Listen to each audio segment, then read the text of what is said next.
Jeff and Jesse here. Thanks for letting us stop by. We're from First United Methodist Rowlett here asking some questions about domestic violence in our community. So the first question we have for you, is there domestic violence in our community, and to what extent is there? Yes, domestic violence exists in our community. Of all the Child Protective Services cases in Dallas County that are investigated, about 25 to 30% also reveal domestic violence in the home. Our second question is, how does domestic violence impact the kids, the families, and the organizations in our community?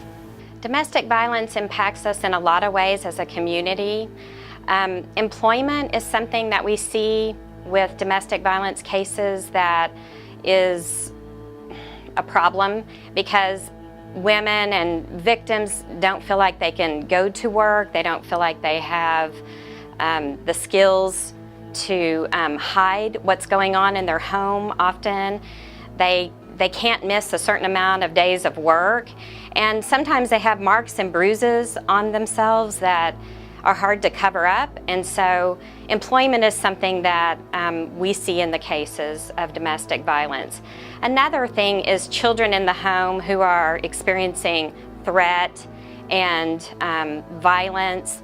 They are not really able to use their higher thinking skills, which include your reasoning and logic and problem-solving skills. So they sometimes are poor performers on tests at school, and they need extra help, which all of us as taxpayers, pay for that. So that's another area where it's affected in our community.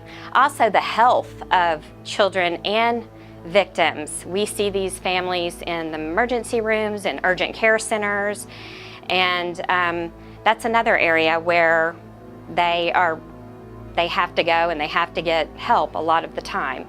The third question is, what is CPS doing to help with domestic violence in our community? Well, CPS pretty easily identify when domestic violence is going on in the home, and so they try to help the victim to get out of that situation and provide resources to the person so that they can keep themselves and their children safe and away from the abuser.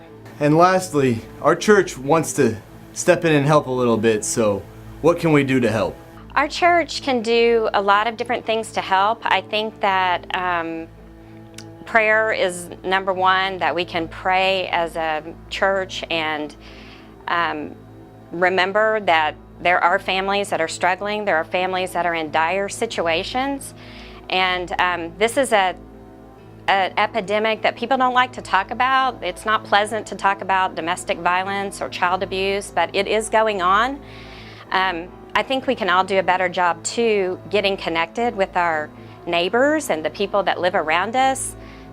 So if they need to tell somebody what's going on, that maybe you're a good, safe person that they could tell.